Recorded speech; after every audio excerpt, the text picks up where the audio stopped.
पसंद आ गया। क्या हुआ? पसंद आ गया। कहा पसंद आ, कहा तेरे पास रुमाल नहीं है? कहा कि हमारे पास तो फैक्ट्री है रुमाल की, हमारे यहां कारखाना है रुमाल का। कहा फिर? कहा बस आपका रुमाल पसंद आ गया। आका सल्लल्लाहु अलैहि वसल्लम ने यूं उतारा और उसके हवाले कर दिया। बाजू में हजरत उमर खड़े थे, पीछे से एक हाथ मारा, कहा तेरी मां मरे, कितने साल के बाद मेरे मुस्तफा ने एक नया रुमाल बांधा, जालिम तू वो भी मांग लिया। वो जो बूढ़े मियाँ थे उसने कह दिया या रसूल अल्लाह उमर मार रहा है। हुजूर सल्लल्लाहु अलैहि वसल्लम ने हजरत उमर को कस के डांटा, फरमाया उमर खबरदार, दोबारा हाथ नहीं उठाना है।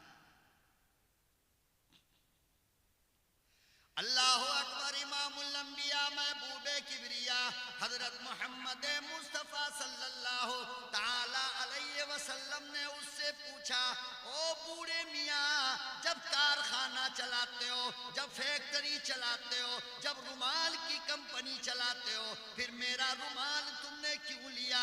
अल्लाह अल्लाह लोगो जवाब सुनो। कहने लगे इसलिए लिया हूं कि जब मेरी मौत का वक्त करीब आएगा मैं अपनी बीवी से कह दूंगा कि सुनो सुनो, जब मेरी जान निकल जाए बाजार का कफन मत देना, आका के रुमाल में मुझे कफन देना।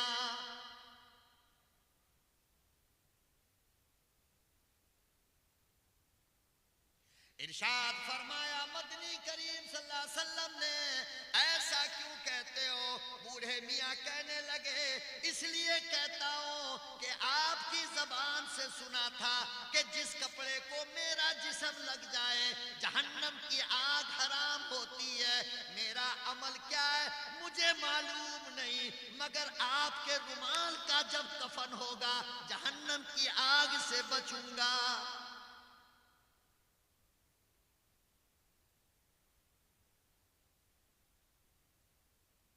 हजरत उमर रोने लगे, फरमाया काश पहले ये आइडिया हमारे को आया होता। तो कभी कभी देहात के लोग बड़े कमाल कर जाते हैं। तो वो बाजारी औरत जो सामने से जा रही थी ये कहते हुए कि मोहम्मद अकेला खा रहा है, हम लोगों की फिक्र कोई नहीं। तो आका सल्लल्लाहु अलैहि वसल्लम ने ये नहीं कहा कि तू गंदी औरत है, तू नापाक औरत है, तू गैर मुस्लिम है, तू ये है, तू वो है, फलाना है, ढकाना है। हम लोग कितना बोलते हैं, ये ऐसा, ये ऐसा, वो वैसा, वो जंगल का भैंसा, वो 4 पैसा, और ये और वो, और अपने गिरेबान में झांक कर कभी नहीं देखता कि ये कितना काला है।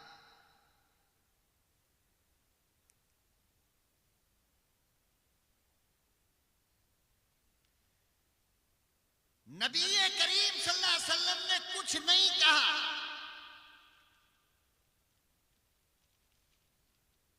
बल्कि फरमाया कि आकर के खा लो। क्या कहा? आकर खा लो। कितनी होशियार थी वो, अंदाजा लगाओ। अल्लाह अकबर। दस्तरखान पे आकर के बैठ गई। आका सल्लल्लाहु अलैहि वसल्लम ने एक प्लेट में चावल निकाल करके दिया, कहा लो खा लो। तो कहा क्या उसने जानते हो? कहा कि ये थोड़ी खाऊंगी मैं। कहा फिर? कहा कि आपके मुंह में जो लुकमा है वो लुकमा होगा और आपका हाथ होगा, आपके हाथ से मैं खाऊंगी। आज हमारी बीवी इतना बोल सकती है शौहर को, मार करके खराब कर देगी। बीवी नहीं बोलने की हिम्मत करती है अपने शौहर की, बेटी हिम्मत नहीं करती, बच्चा हिम्मत नहीं करता अपने दादा दादी को कि ऐसी बात बोले कि मुंह से चिबा करके मेरे मुंह के अंदर डाला। जबकि बीवी का 100% ये हक है। खुदा की कसम खा करके कहता हूं, जिस मौलवी से चाहो जाकर के पूछ लो, बीवी को ये मुकम्मल हक है कि वो कहे कि आप अपने मुंह की रोटी निकाल कर अपने हाथ से मेरे मुंह में खिलाओ। और फरमाया कि अगर कोई शौहर ऐसा करता है तो अल्लाह की रहमत उस पे बरसती है।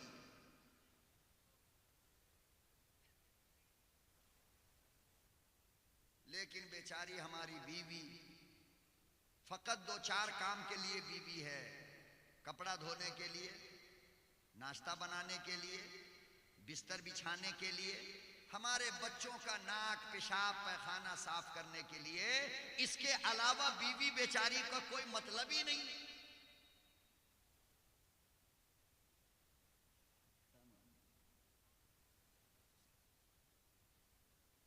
खत्म करूं?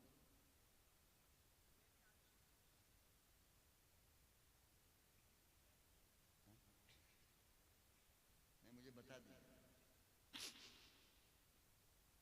तो क्या कह रहा था मैं कि मुकम्मल हक है एक बीवी को। अरे ये भी हक है, कान खोल करके सुन लो, कि बीवी तुमसे कहे कि आज मेरे सर में दर्द हो रहा है, बिस्तर आप बिछा दीजिए जाकर। ये भी उसको हक है कि वो ये कहे कि आज मैं नाश्ता नहीं बनाऊंगी, मेरी तबीयत खराब है, होटल से लेकर के आओ। ये भी हक है उसको कहने का कि आज मेरी तबीयत ठीक नहीं है, जरा कपड़ा आप धो दीजिए। ये भी उसको कहने का हक है कि बच्चे का पेशाब और पैखाना आप धो दो, आज मुझसे नहीं हो सकता। ये शरीयत ने उसको हक दिया।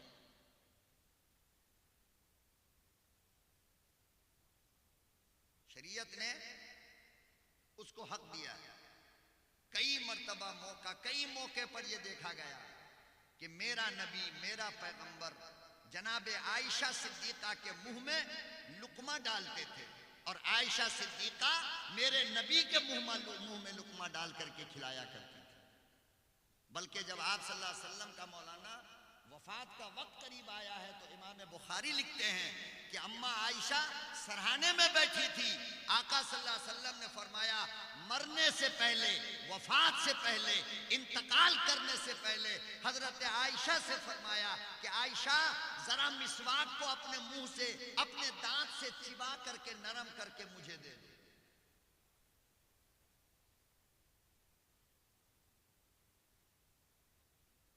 फिर हजरत आयशा ने मिसवाक को चिबाया है और चिबा करके नरम करके हुजूर अकरम सल्लल्लाहु अलैहि वसल्लम को दिया है। आज तो तुम्हारा बरश भी बीवी कर ले तो तलाक दे दो,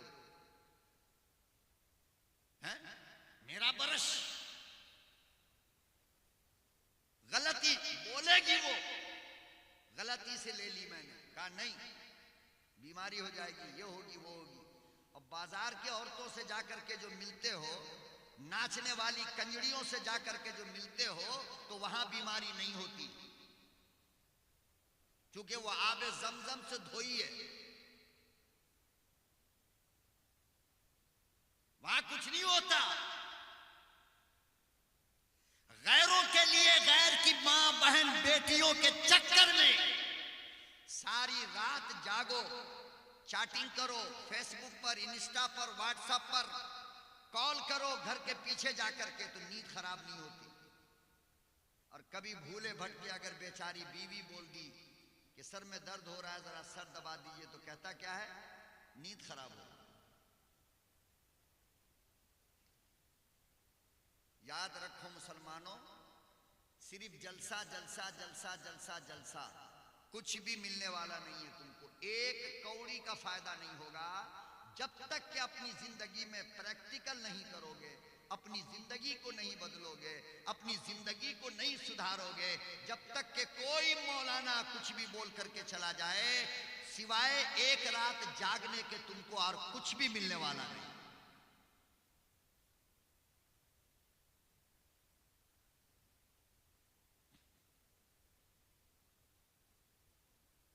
अल्लाह अकबर व कबीरा। जनाबे आयशा सिद्दीका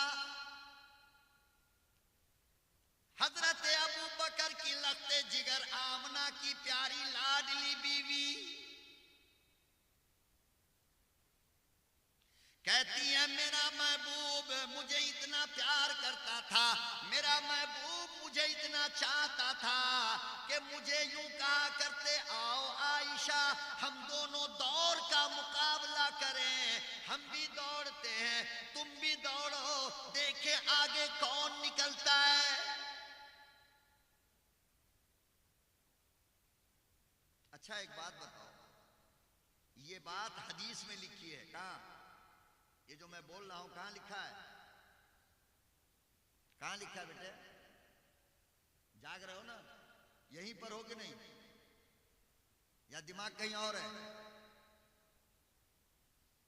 कहां लिखा है?